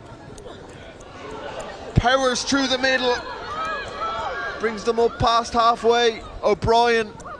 Here's Larn. Now there's a bit of urgency in the Wolfhounds play. Here's Doyle.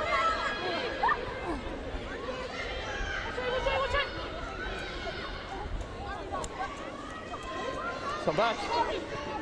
King has to go herself, not much support, and she loses it in contact. Here's Davis.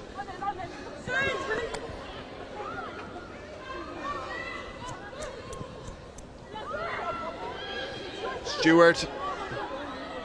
Jones. Sorry. Looks for the room, looks for the space, and that's a beautiful kick from the scrum half. No, outside. Yeah, that's exactly the area they want to be playing in. Lovely by Shan Jones identifying that Amy Larn possibly wasn't the whole way across. And they're in exactly where they want to be. And a lot of pressure on this line out.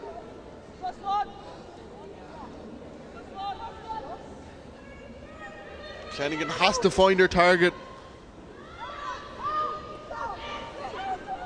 Stay And she does exactly that. Good. Careful. The ball makes the meters. Don't change that by now, 6. Helps them out. Gets them out of the red zone. And let's use it now.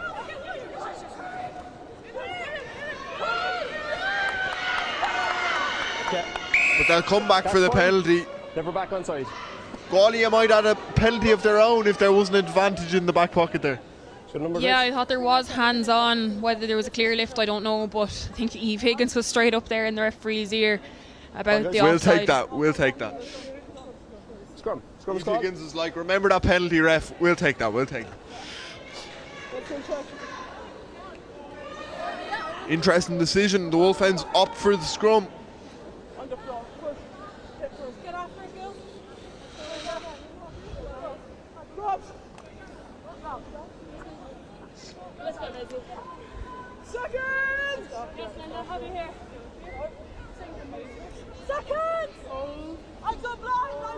Crunch! Bind! Set!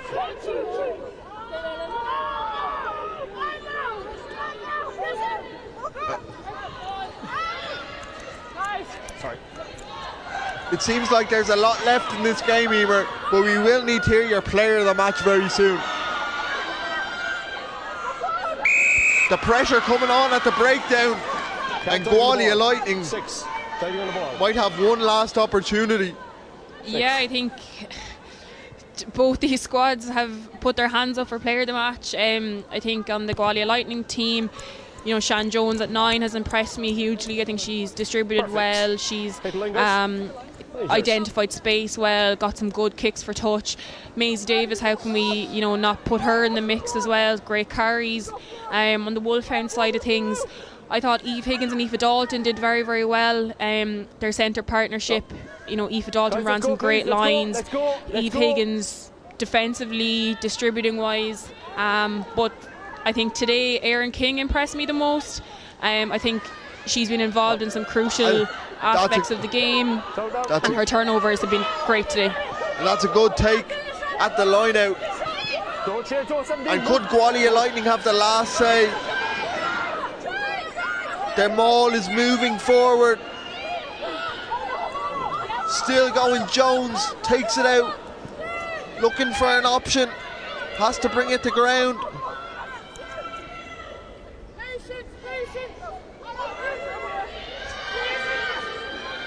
And can Gwalia Lightning land a blow?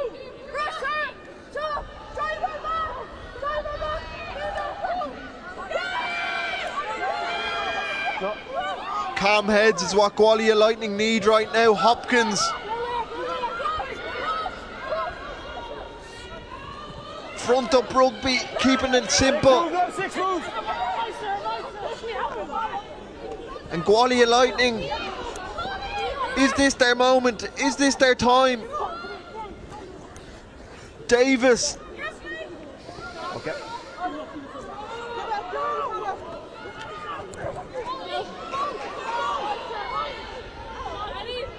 Time's up. This is it. Now or never for Lightning. I think that's, but that's held up. And the Wolfhounds stay strong. And with that, brings the final whistle. But what an ending, Emer. Yeah, I think that match cracked up to be everything we expected and everything we thought it would be. You know, not the highest scoring game, but that's just a testament to what both sides brought. I think both sides clearly did their homework. Gwalia had to do huge defensive efforts at the end of that first half to keep the Wolfhounds out, and just almost a complete reversal there. Wolfhounds having to show that same defensive Trojan efforts at the end of the second half. But Wolfhounds will be extremely happy to solidify their place at the top of the table. And huge lessons, I think, for this Gwalia side. But the energy they brought, the intent they brought, and the energy they brought for the full 80 has hugely impressed me. So I think they don't have a huge lot to be disappointed about their performance, albeit the scoreline.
3. Aaron, a titanic battle out there. I'm sure you're glad just to get the win. Yeah, no, credit to Gwalia. They were unreal. They really put it to us, especially in that first half and then down to the wire there. But it kind of just shows the resilience and the heart that we have in our team. We just kept fighting to the very end, and yeah, there's definitely things that we're gonna take learnings from that game, and definitely come back training this week and work on them. But yeah, credit to Gwalia. They really put it to us. They really asked tough questions of the side that they haven't really had to answer so far. Yeah, no, definitely.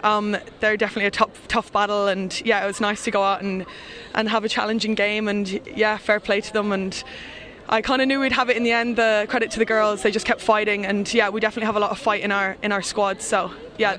And how pleasing is it now? Like, you're in fine form, the Wolfhounds. I think it's 4 wins on the bounce, potentially 3 or 4 wins on the bounce. Yeah. Like, things are starting to click into place as well. Yeah, definitely. As we train together and as we get to know each other better, like, we're forming connections, and yeah, we're just growing and building, and there's so much talent in the squad and so much potential, and yeah, it's so nice to see the girls thriving out there, and yeah, it's really positive. And what was the most pleasing aspect of the game for you as a player today?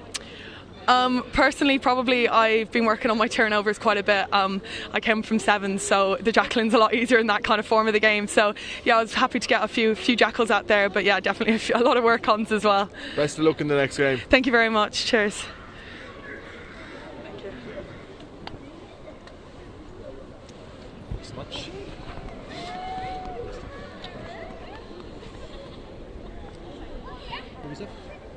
Neil, edge of the seat stuff there. Probably not great if you're a coach sometimes to watch those sort of games towards the end, but glad to get the win, I'd say. Yeah, look, we set out to try and win today. Obviously we wanted to perform first. Probably hasn't been how we wanted to play and how we wanted to perform, which is a bit disappointing, so we'll definitely look back at what we can get after. Girls dug in really deep and got the win, which is what we wanted. And what pleased you the most as the coach?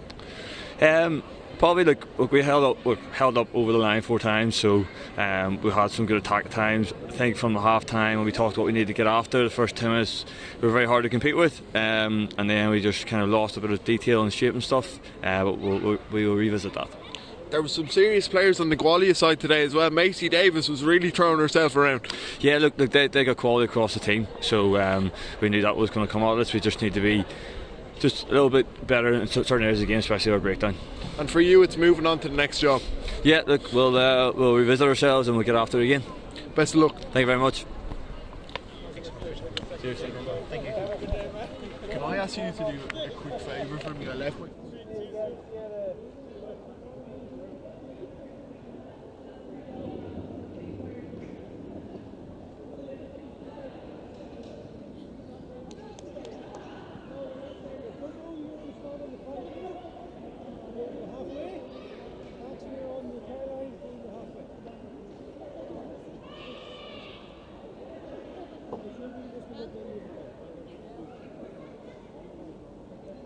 Wolfhounds were pushed all the way here today, but they just got over the line in a titanic battle against Gwalia Lightning.